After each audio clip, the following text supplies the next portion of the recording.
Malkia Cyril is a grassroots organizer who is in the Black liberation movement, who works with media, not just media literacy, but media justice. So interesting. And they also founded, do work with what's called deep grief. So just a very interesting figure. Their mother was a member of the Black Panther Party, and they describe the growing up in that community as a blessing in and of itself. And these are their words quoted in Emergent Strategy, which is Adrienne Marie Brown's really important book. From water, I have learned to move around and past fixed objects to reach my goal. From our winged kindred, I've learned that there are times to swarm, and that such a swarm can take down even the largest and cockiest predator. But the most important lesson of all for me has been how history embeds in every living thing. The land speaks to me of a much longer time frame than the one my body understands. It reminds me that ours are generational fights that are passed down like legacy. The earth, in the way that it spins under our feet, changing while no one is looking, reminds me both that what we win today can be gone tomorrow, and what we lose today can be won tomorrow. The only constant is change. That is nature's greatest lesson to me, that change is inevitable and time is unfathomable. It means I can keep going when all seems to fail and fall around me. Nature is the source of my faith. Here ends the reading.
You know, Kenneth is still out in Texas at his conference, and I just want to tell you how sometimes worship happens, and that is that I was on the phone with him and doing a planning meeting, and I said, I got nothing for March 23rd, and nothing is coming. Like, the Holy Spirit is not telling me anything, and we know what the community needs, and I said, so what do you got? And he said, well, I got this anthem, Let Justice Roll.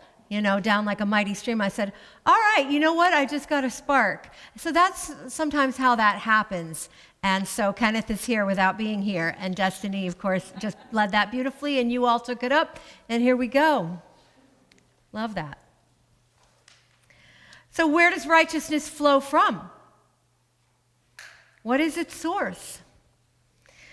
Part of the wildness of our time, of this moment, is that people have very different and conflicting ideas of what rightness and righteousness look like. Many of us are walking around saying, I can't believe that anyone thinks this or that is okay. There's no consensus. That's painful. As the poet Yeats wrote in the early 20th century, right before World War II, turning and turning in the widening gyre, which is like a spiral or vortex, the falcon cannot hear the falconer. Things fall apart. The center cannot hold. Mere anarchy is loosed upon the world. The blood-dimmed tide is loosed, and everywhere the ceremony of innocence is drowned. The best lack all conviction, while the worst are full of passionate intensity. The drama of Yeats's vision has always given me the chills, and it still does. It does perhaps more deeply right now when so many of us want to say 1,000 times a day, "What is wrong with you?" The vortex of trauma widens. There is constant occasion for shock. And I guess this is the human drama always. Crisis to crisis with relatively brief periods of peace or prosperity in the midst of it. If we check the record, that seems to be accurate. For those lucky enough to have lived in a time and a place where they get to or got to experience what we would call the good life, they want to protect it. They want children and future generations to be able to have a chance to experience it. Part of the pain of this moment is standing in stunned horror as rights and opportunities that we may have taken for granted are wrested away. A congresswoman from Wyoming, I saw this week, chastised her outraged constituents at a town meeting, reassuring them that recent developments are no big deal, but is booed by those who voted for her. Things fall apart. The prophet Amos was a Judean shepherd who lived about 750 years BCE in the southern kingdom. There were two kingdoms of Israel at the time. You don't need to worry about that. But Amos traveled from the southern kingdom, which was much less prosperous and secure, and he went to the northern kingdom, which was quite prosperous, and he laid out one of the most powerful condemnations of a society's leaders that has ever been recorded and passed down for posterity, in my opinion. It is the diss track of all diss tracks, and the more blazing because in the tradition of the ancient Hebrew prophets, Amos claims to be speaking for and channeling God. It's interesting to stop and consider what that means because prophets have different styles as individuals and, depending on what tradition they're prophesying in. Some prophets are grandiose and seem to have a lot of their own egos engaged with their status as prophets. Some of them absolutely didn't want to be a prophet and told their God that they were unable to do the job. This was actually the case for the prophet Muhammad, the founder of Islam, who said, basically, I can't dictate your holy book because I can't write. We have a problem here. And sometimes prophets are mystics, or to our modern sensibilities, psychiatric cases. But Amos, channeling his holy message, speaks as God and rips his listeners apart for being comfortable while others suffer, for causing poverty and ignoring the poor, for playing at righteousness by holding religious rituals and festivities, all of which he, speaking as God, says he hates and despises. And you might know some of these phrases, and you might have always wondered where they come from. Well, they come from the prophet Amos. I despise your religious festivals. Your assemblies are a stench to me. Even though you bring me burnt offerings and grain offerings, I will not accept them. Though you bring choice fellowship offerings, I will have no regard for them. Away with the noise of your songs. I will not listen to the music of your harps.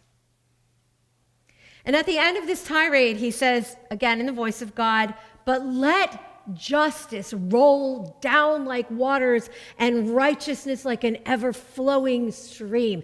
And you have heard the Reverend Dr. Martin Luther King repeat those words. They are among the Hebrew Bible's greatest hits and are just beautiful. They're inscribed on many buildings. You will notice now that you're aware of that. We would all desire this. But what Amos, again, speaking for God, never explains is where or how. Roll down from where? He has a lot more to say for another 5 chapters, in fact, but he never explains. It's just more threats of punishment and destruction. Amos is not a lot of fun at parties. He is called the prophet of doom, that's his nickname among scholars, for a good reason. But there is that commandment that has come to us from almost 3,000 years ago. It still shakes and resonates. Let justice and righteousness roll down like waters, like an ever-flowing stream. And I wanted to look more closely at that today because it's so interesting to consider that justice and righteousness, according to this prophetic message, are flowing from somewhere. When we make moral claims, when we stake a position, whether it's in a personal argument or on the large stage of public policy, what are those arguments usually based on? Where are they flowing from? Because when we argue, when we make policy, we're basically trying to be fair. We're fighting for some kind of thing that we think is fair, but usually ego and self-interest are motivators. That's where we began as children. That's where we start as little humans. I want it. Give it to me. Give it back. No. That's our sense of justice. We're grabby and rejecting little creatures, and that's fine to be as an infant, as a toddler. But as we mature, we should start developing a conscience and a sense that other creatures that exist with us in the same space and time, usually our first awareness is of like a family pet or a sibling. We have to start to develop that awareness. You can't take all the cake. We get taught this. You can't take all the cake because your brother wants a piece too. You can't pull Fluffy's tail because that hurts Fluffy, and even though you think it's fun, he will claw you, and it's not okay. This is the beginning of being able to exist in a society. Moral maturation begins when the self opens beyond the ego to that flow of justice, fairness, consideration. Oh yeah, other living things want and need and deserve the same things that I do. If the child never begins to learn that they are not the center of the universe and continue to hoard the cake or hurt the cat because it's entertaining or convenient to them, then you have a problem on your hands. Justice, whatever its transcendent source, is experienced in the human heart, in the human self, as a flow of empathy. This empathic instinct can be nurtured or it can be blocked and ruined by one's upbringing and environment, and by messages and teachings that are pounded into that impressionable brain's head. The river of compassion and empathy can be dammed up by selfishness and callousness, as when the child gets repeatedly told, you can have whatever you want. Others be damned. Planet be damned. Who cares? It doesn't matter what they want. They don't deserve anything, and I don't care what they need either, honey. You can go to the head of the line. You can do what you want. This is not just a way to train a child towards sociopathic self-centeredness. It is also, I think, a thwarting of the divine aspects of compassion and generosity that I would argue is a gift granted at our birth. You could argue against me, and that would be okay, because I have my doubts. But we just sang, there's a river flowing in my soul, and it's telling me that I'm somebody. Yes, the implication being, as we all understand, that my knowing that I'm somebody deep in my soul leads me to recognize that in all people. You are somebody too. And this matters. This is our divine inheritance. That's why we encourage it and affirm it in a church community. This is expressed beautifully in the namaskar gesture in the Hindu tradition, which includes the word namaste that goes along with that gesture, which is an expression of a true and genuine seeing of the other. When an adult has fully grown and hardened into an entirely self-serving entity, is it too late? This is a big question for all those working to manifest justice in our society. What efforts are worth it toward rehabilitating those whose ideas and inclinations have been made into boulders, blocks, and dams to the flow of righteousness? I don't have an answer for that, but it's a good question. To say, let justice flow down like waters is so hopeful to me. That word from those thousands of years ago, that person whose words were recorded by scribes and given as an inheritance to the generations, because that suggests that justice is part of ultimate reality, that it exists ontologically, if we're going to get fancy. That justice is an element that moves like water, that it is mutable and powerful, and it is able to flow around obstacles, like our reading earlier referenced. And I want to, again, say their name. That was Malkia Cyril said. A careful reading of Amos implies that justice and righteousness are forces coming from creation, from God, from reality, and freely given. Greed, ego, ignoring our obligations to one another interrupts the flow of this resource, which Amos berates his listeners is a sin, and worse, a perversion of the natural moral order. Never mind your religious festivals and your songs and your clanging and hoo-ha or hoorah and the rituals and so forth. How do we today unblock the sin and moral failure that blocks the flow of justice? One of the things that we can do individually is to inquire of our own actions, our positions, and our commitments. Things like, does this serve me and my ego? Or is it for the greater good? Do I include, am I deeply considering other people's needs in this moment, even though it might inconvenience me or hurt my ego or be challenging to me? Or am I pushing my own agenda? Am I, for instance, pushing my kid to the head of the line out of the fear of scarcity, or again, out of ego? That's an assessment we can always make of ourselves.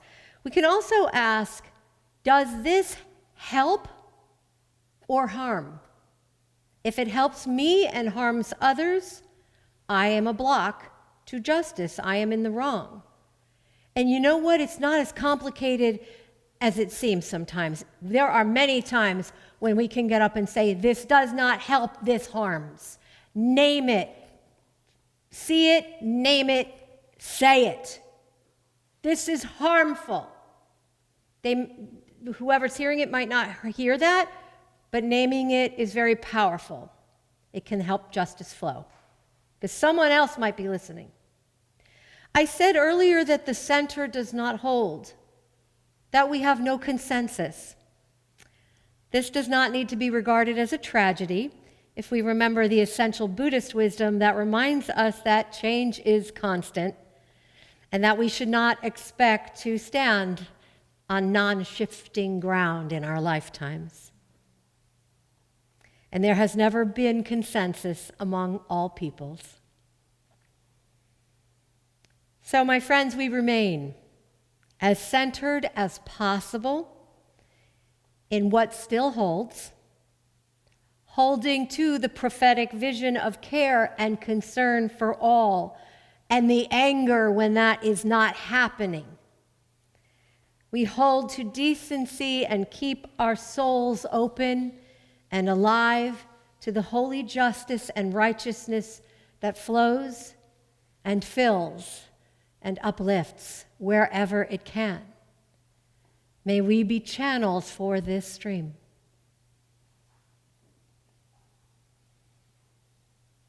Amen.